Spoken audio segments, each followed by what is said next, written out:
The local media industry has lost another digital publication. The Daily Vox today announced that it will no longer operate after 9 years. In a statement published on its social media platforms, the publication stated that continuing to operate as a business is unfortunately no longer feasible. Let's bring in Fatima Moosa, who is with the Daily Vox. Fatima, thanks so much for making time for us. So sad to hear about the closure of the Daily Vox. What has led to this? Thank you so much for having me, and good evening to your the watchers. So as it's mentioned in the statement, it just was no longer feasible for us to run the organization, obviously financially, but also I think in terms of capabilities and capacity, obviously, which kind of links together. There just was not enough funding to pay enough people to be able to run the organization successfully and to carry out the kind of the hope and dreams that which is what founded the Daily Vox. So it was basically a lot of those factors which led to, unfortunately, the Daily Vox closing. Yeah, you have been around for 9 years. How have you managed to keep the business going for that long? I think a lot of what kept it, which sounds a bit idealistic, but is passion and that initial dream that the founders had about creating a platform for young people and for those who aren't really, who don't have a platform in mainstream media, and giving them that platform to be able to ensure that their stories are told, but also that they have a platform that they feel that they can own and share their own stories on. And so, I mean, I guess it does sound a bit idealistic, but that is what has kept us going. Even when the times funding looked very precarious and COVID hit, obviously, all of these situations that have taken place, it's that hope that we could continue telling those stories that has kept it going. Yeah, there's no question that you've made your mark over the last 9 years. What do you count as some of your biggest achievements? So I think one of the things the Daily Vox was most famously known for, obviously, was the 2015-2016 Peace Must Fall protest.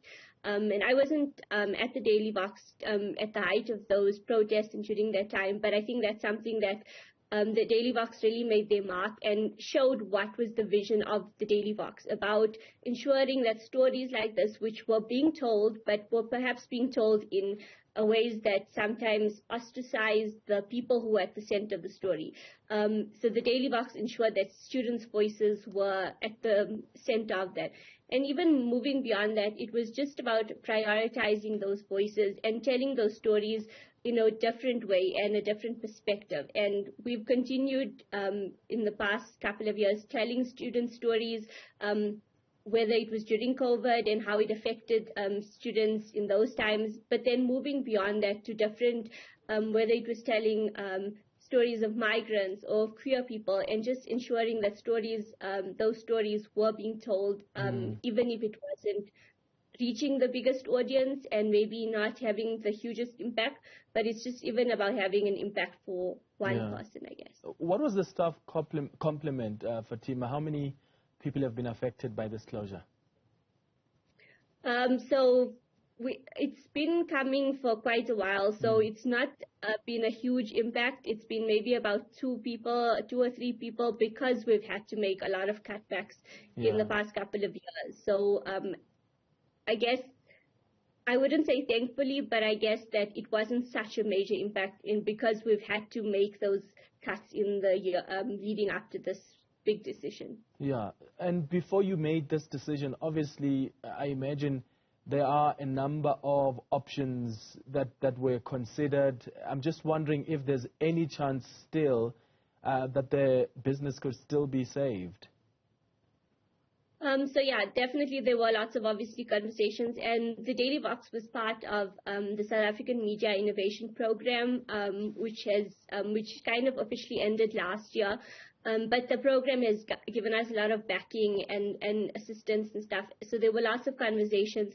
But internally, we also were having conversations about what future do we want to see for the Daily Vox. And I think at this point, it's not a complete goodbye, but it is there's a need for a recalibration and just to say, where do we want to go from here? We've done a lot of good work, but perhaps we need to, which speaks to the bigger question that we know this isn't the issue only in South Africa, it's a global issue of media sustainability, and it's about, is the channels we're using viable at this point? Do they still speak to our audience? For example, our main thing is obviously our website. We know that the rise of technology and young people's access and the way they access media is changing rapidly. So I think all of those questions came into play when we thought about continuing. And I think if we hopefully do come back, we're going to have to obviously change the model drastically to suit the needs of our audience. So what's the next step? Yeah, I think the next step is just going back to the drawing board and figuring out who are we and how can we best serve our audience and still do really good journalism. So at this point, there's obviously no concrete plans. It's just about playing around with a lot of things and hopefully coming up with something that works. Yeah, Fatima, Moosa, thank you so much for making time for us. I do hope that you guys come back even stronger.